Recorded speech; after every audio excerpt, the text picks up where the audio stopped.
ഈ എരിഞ്ഞു നിന്ന മണിപ്പൂരിലേക്കാണ് നരേന്ദ്രമോദി ഒരു ചെറിയൊരു ആശ്വാസവുമായിട്ട് അവിടെ എത്തുന്നത്. ആ മുറിവുണക്കുമോ എന്നുള്ളതാണ് ഇനി അറിയേണ്ട ഒരു പ്രധാനപ്പെട്ട കാര്യം. വലിയ ആശ്വാസ പദ്ധതികളൊക്കെ അവിടെ കൊണ്ടുവന്നിട്ടുണ്ട്. അപ്പോൾ മണിപ്പൂര് സാധാരണ നിലയിലേക്ക് മാറും എന്നുള്ളൊരു സൂചനയായിരിക്കും നമുക്കതിൽ നിന്ന് കിട്ടുക, അല്ലേ? തീർച്ചയായിട്ടും അത് ചെറിയ കൈത്താങ്ങായിട്ടല്ല, വലിയ കൈത്താങ്ങുമായിട്ടാണ് നരേന്ദ്രമോദി പോയത് എന്നാണ് നമ്മൾ കാണേണ്ടത്. അതിൻ്റെ ഡീറ്റെയിൽസ് പല കേരള മാധ്യമങ്ങളും പ്രസിദ്ധീകരിച്ചിട്ടില്ല എന്നുള്ളതാണ് സത്യം. ശരിക്കും പറഞ്ഞാൽ ഇവിടെ 7000 കോടി രൂപയുടെ വികസന പദ്ധതികൾ അദ്ദേഹം പ്രഖ്യാപിച്ചിട്ടുണ്ട്. അതിൽ 7300 കോടി രൂപയുടെ വികസന പദ്ധതികളാണ്. അത് ഈ ചുരാൻപുരിയിൽ, അതായത് കുക്കികളുടെ കേന്ദ്രത്തിൽ, കുക്കികൾ എന്ന് പറയുന്നത് BJPക്ക് അനുകൂലമായി നിൽക്കുന്നവരല്ല, മേദികളാണ് BJPക്ക് അനുകൂലമായി നിൽക്കുന്നത്. കുക്കികൾ ഉള്ള പ്രദേശത്താണ് 7300 കോടി രൂപയുടെ വികസന പ്രവർത്തനങ്ങൾ അദ്ദേഹം ചെയ്തിരിക്കുന്നത്. അതുപോലെ തന്നെ മേദികൾ കൂടുതലുള്ള, അതായത് BJPക്ക് അനുകൂലമായുള്ളവർ കൂടുതലുള്ള ഇംഫാലിൽ 1200 കോടി രൂപയുടെ പദ്ധതികളാണ് നടപ്പിലാക്കിയിരിക്കുന്നത്. അതുപോലെ തന്നെ പുനരധിവാസത്തിന് വേണ്ടി 7000 വീടുകളാണ് നിർമ്മിച്ചു നൽകുന്നത്. കാരണം അവിടെ എല്ലാം തകർന്നു പോയതാണ്. ആൾക്കാർക്ക് ഉടുതുണി പോലും ഇല്ലാത്ത വിധത്തിൽ നിൽക്കുന്ന ഒരു സാഹചര്യമാണ് അവിടെ ഉള്ളത്. കാരണം ഇത്ര ഭീകരമായ ആക്രമണം അങ്ങോട്ടും ഇങ്ങോട്ടും നടന്ന ഒരു സ്ഥലം വേറെ ഇന്ത്യയിലില്ല. കുടിയിറക്കപ്പെട്ടവരുണ്ട്. 60,000-ഓളം പേര് പലായനം ചെയ്തു. എവിടെ പോയെന്ന് ആർക്കും പിടിയില്ല. ആയിരക്കണക്കിന് ആളുകൾ മരണപ്പെട്ടു. അപ്പോൾ അത് നിസ്സാരമായൊരു സംഭവമല്ല. അപ്പോൾ അതിനകത്ത് ഇത് ഇന്നോ ഇന്നലെയോ തുടങ്ങിയതല്ല. വർഷങ്ങളായി നടക്കുന്ന, ഇന്ദിരാഗാന്ധി ഉൾപ്പെടെയുള്ളവർ ഈ കലാപം അടിച്ചമർത്താൻ പല സന്ദർഭങ്ങളിൽ ശ്രമിച്ചിട്ടുണ്ട്. അന്നൊന്നും ഇത് നടന്നിട്ടില്ല എന്നാണ്. കോൺഗ്രസിൻ്റെ കാലത്തൊക്കെ ഇത്തരം ശ്രമങ്ങൾ പലപ്പോഴും നടത്തിയിട്ടും പരാജയപ്പെട്ടു പോയിട്ടുണ്ട്. ഇത് രണ്ട് വിഭാഗങ്ങൾ തമ്മിലുള്ള, കുക്കികൾ, മേദികൾ എന്ന രണ്ട് ട്രൈബൽ ഗ്രൂപ്പുകൾ ചേർന്നുള്ള സംഘടനമാണ്. അതിനെ ക്രിസ്തീയമായും ക്രിസ്ത്യാനികളെ അടിച്ചൊതുക്കാനുള്ളതായും ചിത്രീകരിക്കപ്പെട്ടു എന്നുള്ളതാണ്. പക്ഷേ അത് ബിഷപ്പുമാർക്ക് നല്ലപോലെ അറിയാം. എല്ലാ ബിഷപ്പുമാർക്കും ഈ കാര്യം അറിയാം. അവരെല്ലാം അത് മനസ്സിലാക്കിയിട്ടുമുണ്ട്. കാരണം അവിടെ വംശീയ കലാപമാണെന്നും അല്ലാതെ വർഗീയ കലാപമല്ലെന്നും അത് ക്രിസ്ത്യാനികൾക്കെതിരെയുള്ള കലാപമല്ലെന്നും ക്രിസ്ത്യാനികൾക്കറിയാം. പക്ഷെ അതിനെ ഇവിടെ വേറെ തരത്തിൽ ചിത്രീകരിക്കും. ഇവിടെ അവിടെ എന്ത് നടന്നാലും ഒരു സ്ത്രീ തുണിയില്ലാതെ പോയാൽ ഉടനെ തന്നെ ആ പടം കൊടുത്തിട്ട് അയ്യോ സ്ത്രീകളെ വിവസ്ത്രരാക്കി എന്ന് പറയുന്നുണ്ട്. ശരിക്കും പറഞ്ഞാൽ അവിടുത്തെ പട്ടാളം പറയുന്നതെന്നറിയാം. പട്ടാളം പോലീസും പറയുന്നത് നിവൃത്തിയില്ല. പെണ്ണുങ്ങൾ അടുത്ത് ചെന്ന് കഴിഞ്ഞാൽ അവർ തുണിയങ്ങ് ഉരിഞ്ഞ് കളഞ്ഞിട്ട് നടക്കുകയാണ്. അപ്പോൾ അടിയടാന്നൊക്കെ പറഞ്ഞ് മുമ്പോട്ട് വരികയാണ്. എന്നിട്ട് പോലീസിൽ പരാതിപ്പെടുക അല്ലെങ്കിൽ കോടതിയിൽ പരാതിപ്പെടുന്നതൊക്കെ പിന്നെ ഞങ്ങളെ വിവസ്ത്രരാക്കി എന്ന് പറഞ്ഞാണ്. അപ്പോൾ പോലീസിനും പട്ടാളത്തിനും വരെ പേടിയാണ് സ്ത്രീകളുടെ അടുത്ത് പോകാനായിട്ട്. ഇതൊരു ആയുധമാക്കി വെച്ചിരിക്കുകയാണ്. സ്വയം വിവസ്ത്രരാവുക, എന്നിട്ട് പിന്നെ പോലീസിൻ്റെ ഇടയിലേക്ക് കയറി ചെല്ലുക. നഗ്നരായിട്ട് കൂട്ടത്തോടെ സ്ത്രീകൾ ഇങ്ങനെ ജാഥ നയിച്ച എത്രയോ സംഭവങ്ങളുണ്ട്. ഞങ്ങളെ വിവസ്ത്രരാക്കിയെന്നും പറഞ്ഞുകൊണ്ട്. ഇതൊക്കെ ആ നാട്ടിൽ നടക്കുന്ന കാര്യങ്ങളാണ്. പക്ഷേ ഇവിടെ അതൊന്നും ആരും പുറത്തു പറഞ്ഞിട്ടില്ല എന്നുള്ളതാണ്. ഇവിടെ ഇപ്പോഴും പറയുന്നത് സ്ത്രീകൾ നഗ്നരായി ആക്കപ്പെട്ടു, മറ്റേ മറിച്ചാന്ന് പറയുന്നത്. തീർച്ചയായിട്ടും ഇതിനകത്ത് ചില സംഭവങ്ങൾ അങ്ങനെ നടന്നിട്ടുണ്ടാവാം. പക്ഷേ ഇത് 90% ഇത്തരത്തിലല്ല നടന്നിട്ടുള്ളതെന്നാണ് അവിടുത്തെ പോലീസും പട്ടാളവും പറയുന്നത്. അവർക്ക് പേടിയാണ് ഈ സ്ത്രീകളുടെ മുമ്പാകെ പോകാനായിട്ട്. സ്ത്രീകളെ മുന്നിൽ നിർത്തിയാണ് ഇവിടെ പുരുഷന്മാർ യുദ്ധം ചെയ്യുന്നത്. അത് സംഘടിതമായിട്ട് വേണമെങ്കിലും വരാം. സ്ത്രീകളെ മുൻനിർത്തി സംഘടിതമായിട്ട് വരികയാണ്. സംഘടിതമായിട്ട് വന്നുകൊണ്ട് പുരുഷന്മാർക്ക് മറയായിട്ട് ഒരു പരിചയമായിട്ടാണ് സ്ത്രീകൾ അവിടെ നിൽക്കുന്നത്. അപ്പോൾ സ്ത്രീകളെ ഉപദ്രവിക്കില്ല. പ്രത്യേകിച്ച് വിവസ്ത്രരായ സ്ത്രീകളെ ഉപദ്രവിച്ചു കഴിഞ്ഞാൽ അത് ബലാത്സംഗമായിട്ടാണ് മാറുക. മനസ്സിലായില്ലേ? അപ്പോൾ അതുകൊണ്ട് പോലീസും പട്ടാളം വളരെ പേടിച്ചാണ് നിൽക്കുന്നത്. ഈ സാഹചര്യങ്ങളൊക്കെ തുടങ്ങിയത് ഇന്നോ ഇന്നലെയോ അല്ല, വളരെ നാളുകളായുണ്ട്. അതിനകത്ത് ഇന്ത്യ മുന്നണിയുടെ വോട്ട് ചോരി പ്രചരണം പോലെ മറ്റൊരു പ്രചരണമാണ് ഈ ക്രിസ്ത്യൻ വിഭാഗത്തിനെ അടിച്ചമർത്തുന്നു എന്നുള്ളത്.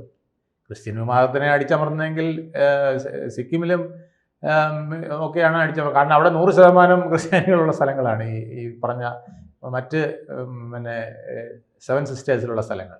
മനസ്സിലായില്ലേ? മിസോറാമിൽ, മണിപ്പൂരിൽ വളരെ കുറവാണെന്ന് വേണമെങ്കിൽ പറയാം ഇത് വെച്ച് നോക്കിയാൽ. കാരണം പകുതി ഭാഗമെങ്കിലും മറ്റ് വിഭാഗങ്ങളുണ്ട്, മേദികളും ഒക്കെ ഉണ്ട്. അപ്പം ശരിക്കും പറഞ്ഞാൽ ഇത് ഒരു ദുഷ്പ്രചരണത്തിൻ്റെ ഭാഗമാണ്. ആ ദുഷ്പ്രചരണം അവസാനിപ്പിക്കാനായിട്ടാണ് ബൈരോൺ സിംഗിൻ്റെ ഭരണം തന്നെ അവസാനിപ്പിച്ചിട്ട്, ബൈരോണിൻ്റെ ആ കാലഘട്ടത്തിൽ നടന്ന ഭരണത്തിലെ ചില അപാകതകൾ കൂടി കണക്കിലെടുത്തുകൊണ്ടാണ് അവിടെ പ്രസിഡന്റ് ഭരണം കൊണ്ടുവന്നതും ഒരു ശാന്തിയുടെ അന്തരീക്ഷം ഉണ്ടാക്കിയത്. ആ ശാന്തിയുടെ അന്തരീക്ഷം വന്നുകൊണ്ടാണെന്ന് പ്രധാനമന്ത്രി അവിടെ പോയത്. പ്രധാനമന്ത്രി പോയിട്ട് അവരുടെ പ്രധാന മേഖലകളിൽ 2 മേഖലകൾ, കുക്കികളുടെ മേഖലകളിലും മെയ്തികളുടെ മേഖലയിലും, ഇംഫാലിലല്ല അദ്ദേഹം ആദ്യം പോയത്. അദ്ദേഹം പോയത് ഈ ചുരാൻപുരി എന്ന് പറഞ്ഞ സ്ഥലത്താണ് പോയത്. അവിടെ കുക്കികൾ വളരെയധികം ഉള്ള അവരുടെ ഒരു മേഖലയാണ്. അവിടെ ചെന്ന് അവരെ സമാധാനിപ്പിച്ച് അവരിൽ നിന്ന് നിവേദനം സ്വീകരിച്ചുകൊണ്ടാണ് അദ്ദേഹം തുടക്കം കുറിച്ചത്. അത് കഴിഞ്ഞാണ് മെയ്തികളുടെ, അതായത് BJP-ക്കാർക്ക് ആനുകൂല്യം കൂടുതൽ പിന്തുണയുള്ള പ്രദേശത്തേക്ക് പോയത്. കൂടുതൽ ആനുകൂല്യം കൊടുത്തതും കുക്കികൾക്കാണ്, മെയ്തികൾക്കല്ല, സാമ്പത്തിക ആനുകൂല്യം. അപ്പം അങ്ങനെ വലിയൊരു പദ്ധതി, 9,000 കോടി രൂപയുടെ ഒരു പദ്ധതിയാണ് അവിടെ, 9,000 കോടി രൂപയുടെ ഒരു പദ്ധതിയാണ് മൊത്തത്തിൽ വന്നിരിക്കുന്നത്. 7,300 കോടിയുടെ പദ്ധതി ഇംഫാലിൽ 1,200 കോടിയുടെ 1,200 കോടി 17 പദ്ധതികൾ. അപ്പുറത്ത് ഈ ചുരാൻപുരി എന്ന് പറഞ്ഞ സ്ഥലത്ത്, അത് കുക്കികളുടെ സ്ഥലത്ത് 7,300 കോടിയുടെ പദ്ധതിയാണ് കൊടുത്തിരിക്കുന്നത്. അതാ ഞാൻ പറഞ്ഞു, രണ്ടും കൂടെ ഏതാണ്ട് 10,000 കോടിക്ക് അടുപ്പിച്ചുള്ള പദ്ധതികൾ അവിടെ പ്രഖ്യാപിച്ചിരിക്കുകയാണ്. അതിന് പുറമെ 500 കോടിയുടെ പുനരധിവാസ പദ്ധതി, 7,000 വീടുകൾ വെച്ച് കൊടുക്കുന്ന പദ്ധതി. ഇപ്പം നമ്മുടെ ഇവിടെ ആളുകൾ പറയുന്നത് ഏതൊക്കെ നക്കാപ്പിച്ച അവിടെ മോദി പോയി പ്രഖ്യാപിച്ചു എന്നാണ് നമ്മുടെ ആളുകൾ പറയുന്നത്. ഏറ്റവും വലിയൊരു പാക്കേജാണ്. അതേസമയം ബീഹാറിന് കൊടുത്ത ചെറിയ പാക്കേജ്, അല്ലെങ്കിൽ ഹൈദരാബാദിന് കൊടുത്ത പാക്കേജിനെ പോലും ഇവിടെ വലിയ പാക്കേജ് കൊടുക്കുന്നു പറഞ്ഞ ആളുകൾ വിമർശിക്കുകയാണ്. അത് സ്വജനപക്ഷപാതമാണ്, മറ്റ് സംസ്ഥാനങ്ങൾക്കൊന്നും കൊടുക്കാത്ത പാക്കേജുകൾ ബീഹാറിന് കൊടുത്തിരിക്കുന്നു, അല്ലെങ്കിൽ ഹൈദരാബാദിന്, ആന്ധ്രയ്ക്ക് കൊടുത്തിരിക്കുന്നു, ഇത് പക്ഷപാതമാണെന്ന് പറയുകയാണ്. ഇതിനേക്കാൾ കൂടുതൽ കൊടുത്താലും അത് ചെറിയൊരു പ്രദേശമായ മണിപ്പൂരിന് കൊടുത്തിട്ടും അത് ആരും ഹൈലൈറ്റ് ചെയ്യുന്നില്ല എന്നല്ല, ചെറിയ എന്തൊക്കെയോ ആനുകൂല്യങ്ങൾ കൊടുത്തു എന്നാണ് പറയുന്നത്. പക്ഷേ ഇത്രയും പദ്ധതികളൊക്കെ മുമ്പോട്ട് കൊണ്ടുവരുന്നുണ്ടെങ്കിലും ഇനിയും ഈ പറഞ്ഞ തരത്തിൽ ഈ വംശീയ കലാപം തുടരുമോ? കാരണം ഈ സ്ത്രീകളെ ഇത്തരത്തിൽ ഇറക്കി വിട്ടുകൊണ്ടുള്ള അവിടെ 2 വിഭാഗങ്ങളിലെ ഒരു വെടിനിർത്തൽ ഉണ്ടായില്ലെങ്കിൽ ഇതൊക്കെ വീണ്ടും ആവർത്തിക്കും. ഇത് വർഷങ്ങൾ എന്ന് പറഞ്ഞാൽ പോലെ നൂറ്റാണ്ടുകളായിട്ട് നടക്കുന്ന ഈ വംശീയ കലാപമാണ്, കുക്കികളും മെയ്തികളും തമ്മിലുള്ള കലാപം. ഈ കുക്കി സോ കൗൺസിൽ ഇപ്പം പ്രധാനമന്ത്രിയോട് ആവശ്യപ്പെട്ടിരിക്കുന്നത് അറിയാമോ? ഞങ്ങൾക്ക് ഒരു പ്രത്യേക യൂണിയൻ ടെറിട്ടറി ആക്കി ഇതിനെ പ്രഖ്യാപിക്കണമെന്നാണ്. കുക്കി സോ കൗൺസിൽ അല്ലെ, മെയ്തികളല്ല നിവേദനം കൊടുത്തത്. നമുക്കത് രസകരമായൊരു കാര്യം അതാണ്. കുക്കികൾ പ്രധാനമന്ത്രി കൊടുത്ത നിവേദനമാണ്, ഞങ്ങളുടെ ഇതിനെ ഒരു പ്രത്യേക സോണായിട്ട്, പ്രത്യേക കേന്ദ്രഭരണ പ്രദേശമായിട്ട് പ്രഖ്യാപിക്കണം എന്നാണ് അദ്ദേഹം അവർ നിവേദനം കൊടുത്തിരിക്കുന്നത്. എങ്കിലേ ഞങ്ങൾക്ക് കൂടുതൽ കേന്ദ്ര ശ്രദ്ധയും ആനുകൂല്യങ്ങളും ഒക്കെ കിട്ടി ഞങ്ങളുടെ ഒരു സമാധാനത്തിലേക്ക് എത്താൻ സാധിക്കുകയുള്ളൂ എന്നാണ് അവർ പറയുന്നത്. അപ്പം അവിടുത്തെ അവസ്ഥ എന്താണെന്ന് ആലോചിച്ച് നോക്കണം. അപ്പം ഇതാണ് അവിടെ നിൽക്കുന്ന യഥാർത്ഥ അവസ്ഥ. അവർക്ക് സുരക്ഷിതത്വം, സംരക്ഷണമൊക്കെ കേന്ദ്രത്തിൽ നിന്ന് വേണമെന്നാണ് അവർ പറയുന്നത്. അത് കേന്ദ്രത്തിനെ എതിർക്കുന്നതായി ഇവിടെ വ്യാഖ്യാനിക്കപ്പെടുന്നവരാണ് കുക്കികൾ. അവരാ പറയുന്നത് എങ്ങനെയെങ്കിലും വന്ന് അങ്ങ് കേന്ദ്രഭരണ പ്രദേശമാക്കി ഇതിനെ എങ്ങനെയെങ്കിലും പ്രത്യേക കേന്ദ്രഭരണം, സാധാരണ കേന്ദ്രപ്രദേശ പ്രശ്നമല്ല, പ്രത്യേക ഭരണ പ്രദേശമായിട്ട് ഡയറക്റ്റായിട്ട് കേന്ദ്രത്തിൻ്റെ കീഴിൽ നിന്ന് ഞങ്ങൾക്ക് കുറച്ച് നാളത്തേക്ക് ഈ പ്രസിഡന്റ് ഭരണം ഇപ്പോൾ വന്നപ്പോൾ ഇച്ചിരി സമാനമുണ്ട്, അതിനേക്കാൾ കൂടുതൽ മെച്ചപ്പെട്ട രീതിയിൽ ഇതിനാക്കി തരണം എന്നാണ് കുക്കികൾ ഇപ്പം കുക്കിയുടെ കൗൺസിൽ ആവശ്യപ്പെട്ടിരിക്കുന്നത്. സോ കൗൺസിൽ ആവശ്യപ്പെട്ടു പ്രധാനമന്ത്രിയോട് നിവേദനം കൊടുത്തിരിക്കുക.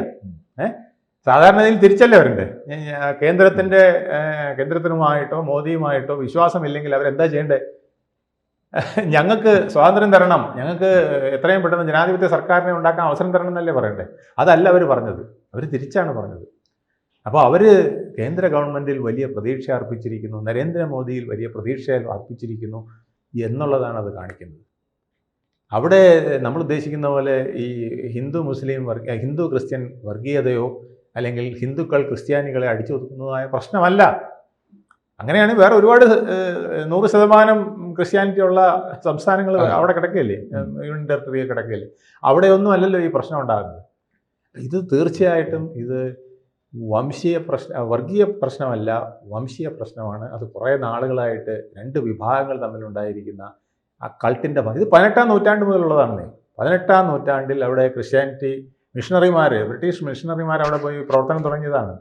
അന്ന് മുതലേ ക്രിസ്ത്യാനിറ്റി അവിടെ ഉണ്ട്. ആർക്കും ഒരു പ്രശ്നമില്ലായിരുന്നു, അതിങ്ങനെ വന്നുകൊണ്ടിരിക്കുകയായിരുന്നു. പക്ഷേ ഇതൊരു സ്റ്റേജ് കഴിഞ്ഞപ്പോൾ തമ്മിലുള്ള സംഘർഷത്തിലേക്ക് ആയിത്തീർന്നു. ഇത് ഇന്ദിരാഗാന്ധി വിചാരിച്ചിട്ട് പോലും ഇതിനെ അടക്കാൻ കഴിഞ്ഞിട്ടില്ല. ഇതൊക്കെ മറച്ചു വെച്ചുകൊണ്ടാണ് ഇന്ത്യ മുന്നണി വോട്ട് ചോരി പോലുള്ള ഒരു പുതിയ പ്രചരണമായിട്ട് ഈ ഇന്ത്യ മുഴുവൻ, പ്രത്യേകിച്ച് ക്രിസ്ത്യാനികളുള്ള കേരളത്തിൽ അത് നല്ലപോലെ വിൽക്കും. കാരണം അവിടെ തുണിയില്ലാതെ പോകുന്ന ഒരു സ്ത്രീയെ കണ്ടു കഴിഞ്ഞാൽ ഉടനെ വിവസ്ത്രയാക്കി എന്ന് പറഞ്ഞുകൊണ്ട് ഇവിടെ പ്രചരണമാണ്. അതായത് നരേന്ദ്രമോദി ഡയറക്റ്റായിട്ട് പറഞ്ഞ് വിവസ്ത്രയാക്കിയ മട്ടിലാണ് ഇവിടെ പ്രചരണം നടത്തുന്നത്. ഇതിൻ്റെയൊക്കെ കഥകൾ അവിടുത്തെ പോലീസുകാരോട് ചോദിച്ചാൽ അറിയാം, അവിടുത്തെ പട്ടാളക്കാരോട് ചോദിച്ചാൽ അറിയാം, ബിഷപ്പുമാരോട് ചോദിച്ചാൽ കൂടുതൽ നന്നായിട്ട് അറിയാം. അവർക്കാണിത് കൂടുതൽ ഭംഗിയായിട്ട് പറയാൻ കഴിയും. അവിടുത്തെ ഇഷ്യൂസ് എന്താണ്, പ്രത്യേകിച്ച് ഡൽഹിയിലെയും മഹാരാഷ്ട്രയിലേക്കുള്ള ബിഷപ്പുമാർ ഇതിനെക്കുറിച്ച് വളരെ സ്റ്റഡി ചെയ്ത് അവർ ആധികാരികമായിട്ട് ഇതിനെക്കുറിച്ച് സംസാരിച്ചിട്ടുണ്ട്. പത്രമാധ്യമങ്ങളിലൂടെ അവർ ലേഖനങ്ങളായിട്ടൊക്കെ ഇത് പ്രസിദ്ധീകരിച്ചിട്ടുണ്ട്. അവർക്കറിയാം ഇതിൻ്റെ പ്രശ്നം എന്താണെന്ന്. ഈ പ്രശ്നം ഒത്തുതീർപ്പാക്കണമെങ്കിൽ അതൊരു എത്നിക് ഇഷ്യൂ സോൾവ് ചെയ്യുന്ന രീതിയിൽ നമ്മൾ കൈകാര്യം ചെയ്യും. അതാണ് നരേന്ദ്രമോദി ഇപ്പോൾ ശ്രമിക്കുന്നത്. നിങ്ങളുടെ പ്രദേശത്തെ വികസനം, നമ്മുടെ പ്രദേശത്തെ വികസനം എന്ന് പ്രത്യേകം രണ്ട് കൂട്ടരോടും പറഞ്ഞിട്ട്, പക്ഷേ വികസനം വേണമെങ്കിൽ സമാധാനം വേണം എന്നാണ് അദ്ദേഹം പറഞ്ഞത്. വികസനം ഈസ് ഈക്വൽ സമാധാനം, സമാധാനം ഇല്ലാത്തടത്ത് വികസനം നടക്കില്ല എന്നൊരു മെസ്സേജ് കൂടെ കൊടുത്തിട്ടാണ് അദ്ദേഹം വന്നിരിക്കുന്നത്. അവിടുത്തെ ജനങ്ങളാവട്ടെ കേന്ദ്ര ഗവൺമെൻറ് നിങ്ങളിത് വന്ന് ഞങ്ങളെ ഏറ്റെടുക്കൂ എന്ന് ഇവിടെ ആൾക്കാർ പറയുന്ന കേന്ദ്രത്തിനെ എതിർക്കുന്നു എന്ന് പറയുന്ന കുക്കികളുടെ കൗൺസിലാണ് വന്നിരിക്കുന്നത്. ദയവായി ഇത് വന്ന് ഏറ്റെടുക്കൂ, കേന്ദ്ര ഗവൺമെൻറ് ഈ സംസ്ഥാനത്തെ ഈ യൂണിയൻ ടെറിട്ടറി വന്ന് ഏറ്റെടുത്ത് ഞങ്ങളെ എങ്ങനെയും രക്ഷിക്കൂ എന്ന് പറയുന്ന അവസ്ഥയിലേക്ക് വന്നിരിക്കുന്നു. അതുകൊണ്ട് വ്യാജ പ്രചരണം കേരളത്തിൽ മാത്രമേ വിലപ്പോവുള്ളൂ, മറ്റ് സംസ്ഥാനങ്ങളിലോ മണിപ്പൂരിലോ വിലപ്പോവില്ല എന്നുള്ളതാണ് സത്യം. കൂടുതൽ വാർത്തകളും വിശേഷങ്ങളും നിങ്ങളിലേക്ക് എത്താൻ ABC മലയാളം സബ്സ്ക്രൈബ് ചെയ്യുക, ബെൽ ബട്ടണും അമർത്തുക.